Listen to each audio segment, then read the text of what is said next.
In the last lecture, we saw how a vector can be resolved into two components. Vector in a plane, vector in one plane can be resolved into two components. So we saw that if this is the given vector, suppose vector A, you want to resolve it, means break it into two components. What we do? You drop a perpendicular on x-axis. This is the x component along x-axis, and this is drop a perpendicular here.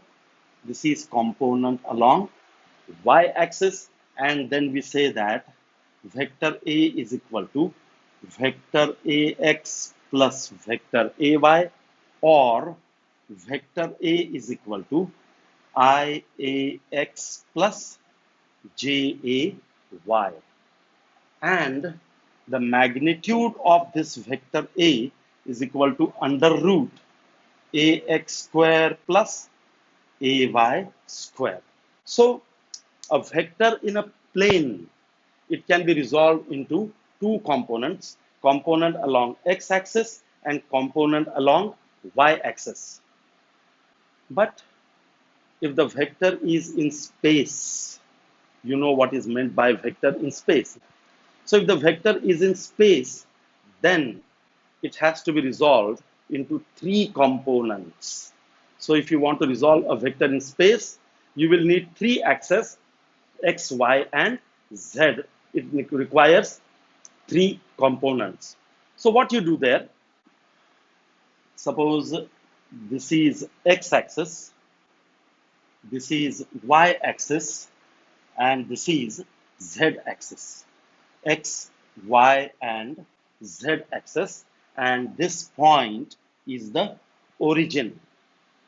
Now, suppose here is a vector OP, which is in space. अब diagram में आपको वो YZ plane में दिख रहा है, लेकिन वो YZ प्लेन में नहीं है. वो कहां पर है? It is the vector in space. So, in order to resolve this vector, suppose इस वेक्टर का नाम है vector A. What you do? You drop a perpendicular on XY plane. कहां पर परपेंडिकुलर डालेंगे? XY प्लेन पर, मतलब फर्श पर परपेंडिकुलर डालेंगे आप. So you got one point here. Suppose you got the point P dash. You dropped perpendicular on XY plane. You got a point P dash. Where you got the point? On the floor, means in XY plane. This is your x-axis. This is y-axis, and this is z-axis. And suppose this is the vector in space. So from this vector in space, drop a perpendicular on the floor. On the floor means in xy plane. So from head of the vector, you drop a perpendicular in xy plane. So you got a point in xy plane. From that point, drop a perpendicular on x-axis. So this is the x component of the vector. From that point, drop a perpendicular on y-axis.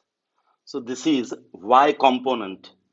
And from head of the vector, drop a perpendicular directly on the z-axis. So this is your z component. So you got x, y, and z components.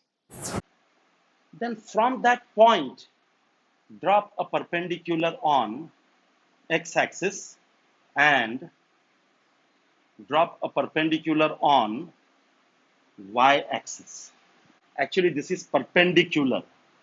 Diagram में आपको वो perpendicular नहीं दिख रहा है, because this is three dimensional figure. Okay, क्योंकि जैसे आप बॉक्स ड्रॉ करते हो तो बॉक्स आप ऐसे ड्रॉ करते हो ना, बॉक्स की हर साइड क्या है? एक दूसरे को परपेंडिकुलर है. यहाँ पे आपको परपेंडिकुलर दिख रहा है क्या? नहीं. ये परपेंडिकुलर दिख रहा है क्या? नहीं. In 3-dimensional, angles change.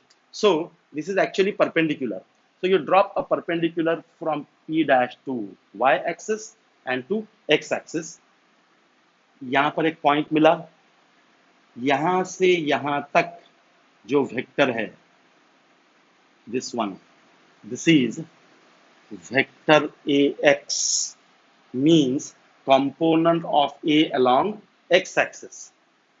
यहां से यहां तक जो वेक्टर है, this vector, it is vector ay, component of a along y axis, vector ay. So you got two components, x component and y component.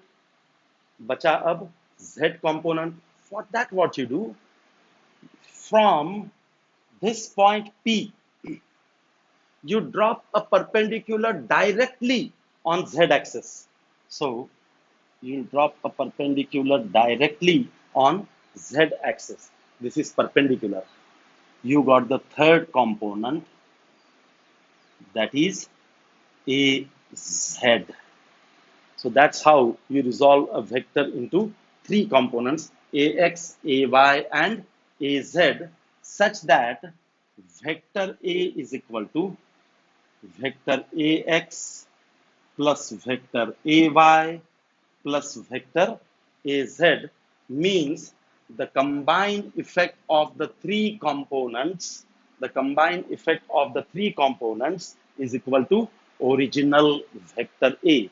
Or this can also be written as vector A is equal to IAX plus JAY plus KAZ.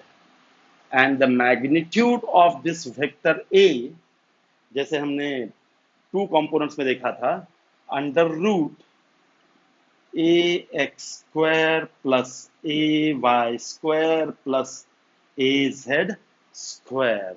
So this is resolution of a vector into three components.